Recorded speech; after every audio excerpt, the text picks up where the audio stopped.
2020 ਦੇ ਵਿੱਚ ਇੱਕ ਸਾਲ ਪਹਿਲਾਂ ਦਿੱਲੀ ਮਾਈਨੋਰਿਟੀਜ਼ ਕਮਿਸ਼ਨਰ ਨੇ ਇੱਕ ਰਿਪੋਰਟ ਸੌਂਪੀ ਹੈ। ਜਿਹੜੀ ਭਾਰਤ ਦੀ ਸੈਂਟਰ ਦੀ ਸਰਕਾਰ ਹੈ ਉਹਨਾਂ ਨੂੰ, ਜਿਹੜੀ ਦਿੱਲੀ ਦੀ ਸਰਕਾਰ ਹੈ ਉਹਨਾਂ ਨੂੰ।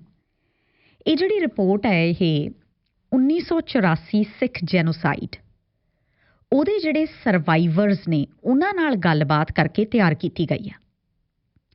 ਰਿਪੋਰਟ ਦਾ ਨਾਮ ਹੈਗਾ ਸੋਸ਼ੋ economic and the educational status of these survivors।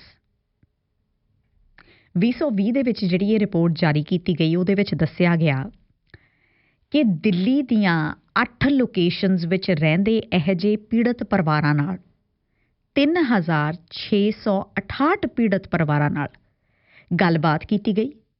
ਉਹਨਾਂ ਦੇ ਸੋਸ਼ੋ ਇਕਨੋਮਿਕ ਤੇ ਐਜੂਕੇਸ਼ਨਲ ਸਟੇਟਸ ਨੂੰ ਲੈ ਕੇ ਤੇ ਕੀ ਨਤੀਜੇ ਸਾਹਮਣੇ ਆਏ ਉਹ ਰਿਪੋਰਟ ਦੇ ਵਿੱਚ ਛਾਪੇ ਗਏ ਨੇ ਜੀ।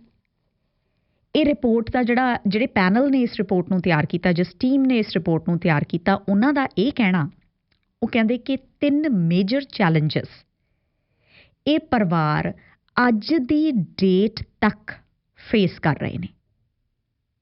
ਅੱਜ ਦੀ ਤਰੀਕ ਤੱਕ 37 ਸਾਲ ਬਾਅਦ ਤੱਕ ਇਹਨਾਂ ਨੂੰ 3 ਕਿਸਮ ਦੇ ਚੈਲੰਜਸ ਦਰਪੇਸ਼ ਨੇ।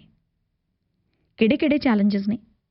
ਪਹਿਲਾਂ ਤਾਂ ਇਹਨਾਂ ਦੀ ਜਿਹੜੀ ਇਨਕਮ ਹੈ ਉਹ ਬਹੁਤ ਘੱਟ ਹੈ। ਦੂਸਰਾ ਅਨਐਮਪਲੋਇਮੈਂਟ। ਇਹਨਾਂ ਪਰਿਵਾਰਾਂ ਦੇ ਵਿੱਚ 1984 ਸਿੱਖ ਜੈਨੋਸਾਈਡ ਤੋਂ ਪ੍ਰਭਾਵਿਤ ਪਰਿਵਾਰਾਂ ਦੇ ਵਿੱਚ ਅਨਐਮਪਲੋਇਮੈਂਟ ਬਹੁਤ ਜ਼ਿਆਦਾ। ਤੇ ਤੀਜਾ ਹੈਗਾ ਇਹਨਾਂ ਨੂੰ ਕੁਆਲਿਟੀ ਐਜੂਕੇਸ਼ਨ ਦਾ ਐਕਸੈਸ ਹੈ ਨਹੀਂਗਾ। ਕੁਆਲਿਟੀ ਐਜੂਕੇਸ਼ਨ ਇਹਨਾਂ ਨੂੰ ਮਿਲਦੀ ਨਹੀਂ। 1984 ਤੋਂ ਲੈ ਕੇ ਹੁਣ ਤੱਕ ਕਈ ਸਰਕਾਰਾਂ ਆਈਆਂ।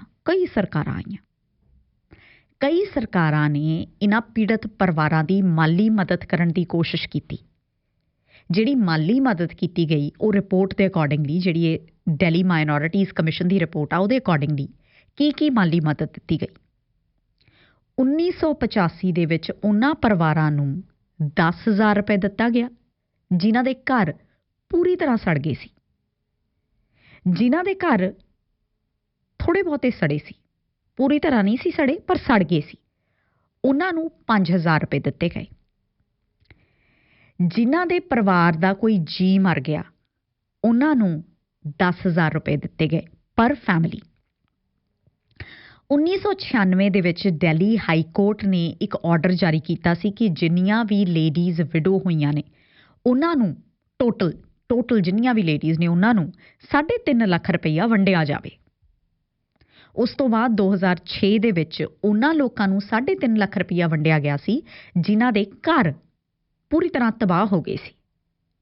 ਮੁੜ ਕੇ 2014 ਦੇ ਵਿੱਚ ਉਹਨਾਂ ਲੋਕਾਂ ਨੂੰ 5 ਲੱਖ ਰੁਪਈਆ ਵੰਡਿਆ ਗਿਆ ਸੀ ਜਿਨ੍ਹਾਂ ਦਾ ਕੋਈ ਵੀ ਰਿਸ਼ਤੇਦਾਰ, ਦੋਸਤ ਮਿੱਤਰ, ਫੈਮਿਲੀ ਮੈਂਬਰ ਇਸ ਕਤਲੇਆਮ ਦੇ ਵਿੱਚ ਮਾਰਿਆ ਗਿਆ ਸੀ। ਇਸ ਤੋਂ ਇਲਾਵਾ ਕਿਸੇ ਵੀ ਸਰਕਾਰ ਵੱਲੋਂ ਕੋਈ ਵੀ ਮਦਦ ਇਹਨਾਂ ਪਰਿਵਾਰਾਂ ਨੂੰ ਨਹੀਂ ਦਿੱਤੀ ਗਈ।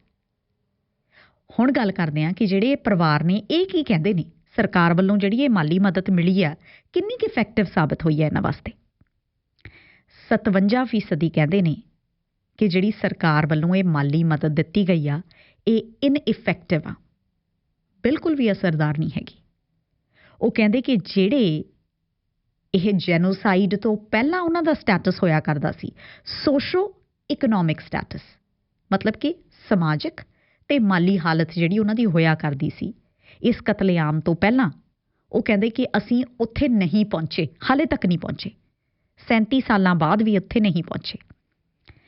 ਸਿਰਫ 3% ਲੋਕਾਂ ਦਾ ਕਹਿਣਾ ਕਿ ਜਿਹੜੀ ਸਰਕਾਰ ਨੇ ਮਦਦ ਦਿੱਤੀ ਉਹ ਇਫੈਕਟਿਵ ਸਾਬਤ ਹੋਈ ਆ। ਇਹਨਾਂ ਦੇ ਵਿੱਚੋਂ 95% ਲੋਕਾਂ ਦਾ ਕਹਿਣਾ, ਉਹ ਕਹਿੰਦੇ ਕਿ ਅਸੀਂ ਆਪਣਾ ਮਹੀਨੇ ਦਾ ਖਰਚਾ ਪੂਰਾ ਕਰਨ ਲਈ ਜੱਦੋ ਜਹਿਦ ਕਰ ਰਹੇ ਹਾਂ। ਹਲੇ ਵੀ ਸਿਰਫ 4% ਦਾ ਕਹਿਣਾ ਕਿ ਅਸੀਂ ਜਿਹੜੀਆਂ ਬੇਸਿਕ ਨੈਸੈਸਿਟੀਜ਼ ਨੇ, ਰੋਟੀ, ਕੱਪੜਾ ਤੇ ਮਕਾਨ, ਉਹ ਪੂਰੀਆਂ ਕਰ ਸਕ ਰਹੇ ਹਾਂ। ਸਿਰਫ 4%।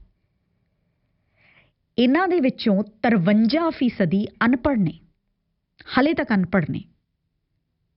ਸਿਰਫ 28% ਨੇ ਜਿਨ੍ਹਾਂ ਨੇ ਪ੍ਰਾਇਮਰੀ ਸਕੂਲ ਐਜੂਕੇਸ਼ਨ ਪੂਰੀ ਕੀਤੀ ਆ, 15% ਨੇ ਜਿਨ੍ਹਾਂ ਨੇ ਸੈਕੰਡਰੀ ਐਜੂਕੇਸ਼ਨ ਪੂਰੀ ਕੀਤੀ ਆ।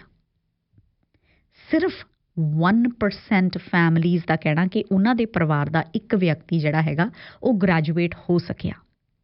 ਇਹ ਉਹਨਾਂ ਪਰਿਵਾਰਾਂ ਦੀ ਗੱਲ ਕੀਤੀ ਜਾ ਰਹੀ ਆ ਜਿਹੜੇ 1984 ਸਿੱਖ ਜੈਨੋਸਾਈਡ ਤੋਂ ਪ੍ਰਭਾਵਿਤ ਨੇ।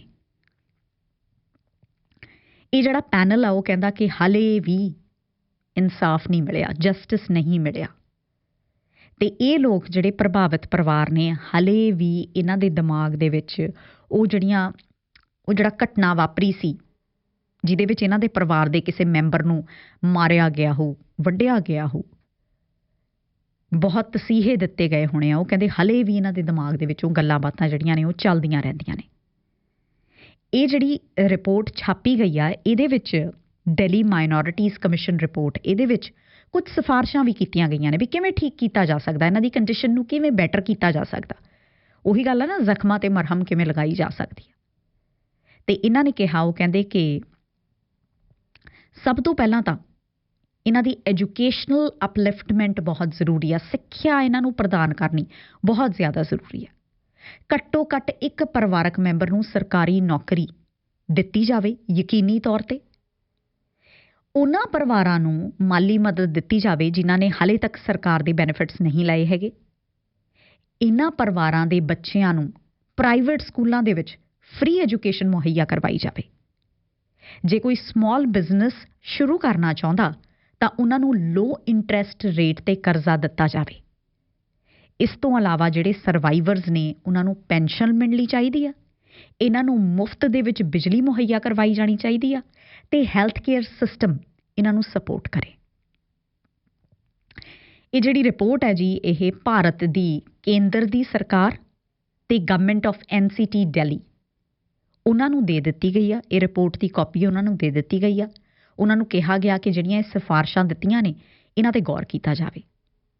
ਗੌਰ ਕੀਤਾ ਜਾ ਰਿਹਾ, ਨਹੀਂ ਜਾ ਰਿਹਾ, ਕੀ ਇਹਨਾਂ ਸਿਫਾਰਸ਼ਾਂ ਨੂੰ ਪੂਰਾ ਕੀਤਾ ਜਾਊਗਾ, ਨਹੀਂ ਕੀਤਾ ਜਾਊਗਾ, ਪਤਾ ਨਹੀਂ। ਔਰ ਇਹ ਜਿਹੜੀ ਰਿਪੋਰਟ ਆ ਇਹ ਸਿਰਫ 3668 ਪਰਿਵਾਰਾਂ ਦੇ ਉਹਨਾਂ ਨਾਲ ਗੱਲਬਾਤ ਕਰਕੇ ਤਿਆਰ ਕੀਤੀ ਗਈ ਆ। ਪਰਿਵਾਰ ਕਿੰਨੇ ਕੁ ਸੀ ਸਾਰਿਆਂ ਨੂੰ ਹੀ ਪਤਾ, ਹਜ਼ਾਰਾਂ ਦੀ ਗਿਣਤੀ ਦੇ ਵਿੱਚ, ਲੱਖਾਂ ਦੀ ਗਿਣਤੀ ਦੇ ਵਿੱਚ ਪਰਿਵਾਰ ਸੀਗੇ। ਇਸੇ ਕਰਕੇ ਇਸ ਇਤਿਹਾਸ ਬਾਰੇ 37 ਸਾਲ ਬੀਤ ਜਾਣ ਮਗਰੋਂ ਵੀ ਗੱਲ ਕਰਨਾ ਜ਼ਰੂਰੀ ਹੈ।